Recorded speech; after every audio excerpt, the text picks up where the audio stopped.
and never forgetting also that there is this other unseen hand that knows absolutely what consciousness is, who are experts in that fact. You're walking around couldn't care less. You're waiting for the next movie to come out and the next fashion and all that, what Hollywood's going to do next. But there's people there who have a thorough understanding of human consciousness, human psyche, human libido, and they're working on it 24/7 to feather their own nests and also to keep man in servitude, man whom they think is their creation. They think of man as just being one of their own, like somebody treats a pet. If you actually watch how people mostly treat their pets, when you really watch it, you'll find that the pet is a slave.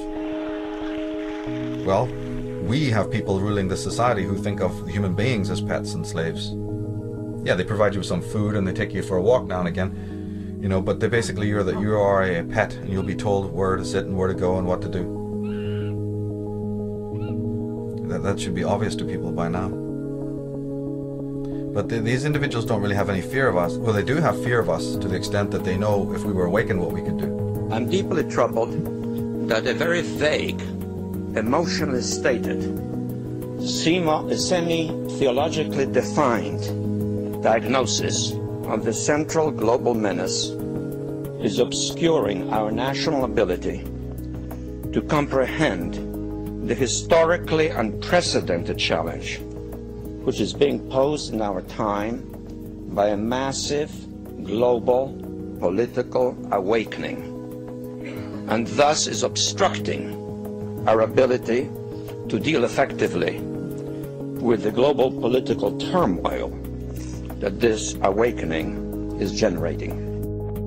So their motive of why they would want to dumb down people is also highly practical. Remember, these people are very, very practical. They may be evil, but they're also very practical. They know that you don't want a mass of intelligent, free-thinking, self-aware, proactive, deeply concerned, spiritually empowered people. That's the worst threat that they can imagine. So it's very practical for them to keep people, what do they call it? One leash for one neck. Everybody in a complete sense of consent, with the illusion that they're independent. It doesn't work without that.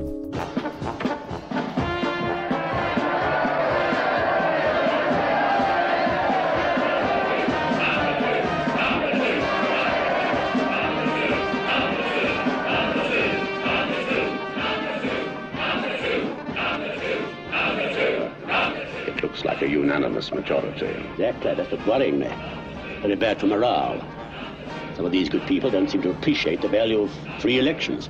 They think it's a game. Everyone votes for a dictator. Not at all. Just that their resistance is left. Frankly, my dear fellow, you are just the sort of candidate we need. There's recently a lack of opposition in the matter of free elections. This is not good for our community and reflects an acceptance of things as they are. We know what we must do. What must we do? Exactly.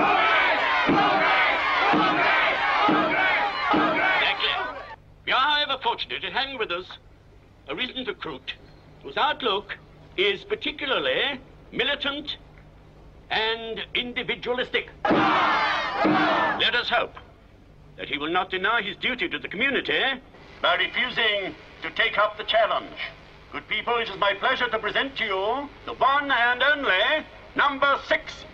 I am not a number. I am a person. In some place, at some time, all of you held positions of a secret nature and had knowledge that was invaluable to an enemy. Like me, you are here to have that knowledge protected or extracted. That's the stuff to give them. Unlike me, many of you have accepted the situation of your imprisonment and will die here like rotten cabbages. Keep going, they'll love it. The rest of you have gone over to the side of our keepers. Which is which? How many of each? Who's standing beside you now? I intend to discover who are the prisoners and who the warders. I shall be running for office in this election. Good people, let us applaud a citizen of character. May the better man win, and a big hand for number 6.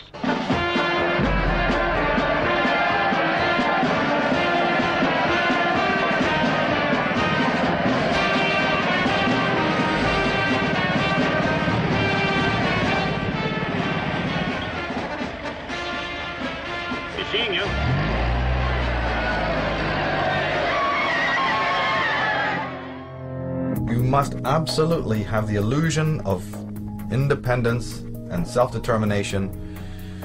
We have a problem then. We have a problem that to really, really be independent, to really be an individual, which in psychological terms is called individuation, that's difficult for most people. It's kind of tough. It requires work. It requires, to think and act in moral ways, and that's just too much trouble. I wish there was a halfway, stage. So the media goes, what there is. We'll sell you the fashion of independence. You can buy into this. You can be a goth, a punk, you can be straight, you can be gay, you can be macho. We'll sell you all sorts of images to decorate your inauthentic life. And that will pacify you, because there is a voice that's kind of screaming inside of you that you're not living an authentic life. We know that. We know that's a tough voice to live with. But you also can't really do anything about it because, you're lazy and you're weak. And you realize what you would have to sacrifice or lose if you really took the true moral way. The way of selfhood and the way of finding out who and what you are. We know that's difficult for you. So what we'll do is we'll manifest a bunch of simulacras. We have a whole industry creating false personas. But if you buy into that, and it's very easy to do that. I mean, it's just a matter of going down to the hairdresser and coloring your hair pink and wearing a couple of earrings and getting a few tattoos and, having a big t-shirt with anarchy written on it. But you're the last person who even understands what true freedom and anarchy is. But don't worry about that. Well, the world is full of those kinds of people, isn't it? But do you see it being any more free? If that was ever going to solve the world's problems, what happened in the 1960s when everybody was free, quote unquote? Where's the love now? Did it stop wars? Did it stop evil men ruling the world? Did it stop genocide? Did it stop the mutilation of animals and abattoirs? Tell me what one thing that the hippie movement or the punk movement of the 1970s achieved. Well, I'll tell you what they achieved. The leaders of the punk movement are living like pashas and maharajas in $1 million houses over there in Bel Air and also in Los Angeles. Billy Idol has a fleet of Harley Davidsons. That's what happened. That's what happened. But they're wearing a hammer and sickle. We're for the people, peace and love, CND, all that shit. Utter nonsense. Utter nonsense. Maybe the man from within who's completely incognito, who's working within the system, suit and tie, you'd pass them by on the street. Maybe those people will do more damage to the evil status quo than all those hordes screaming for reform, Because it's not just a mass of people label reading, running away into these inauthentic models.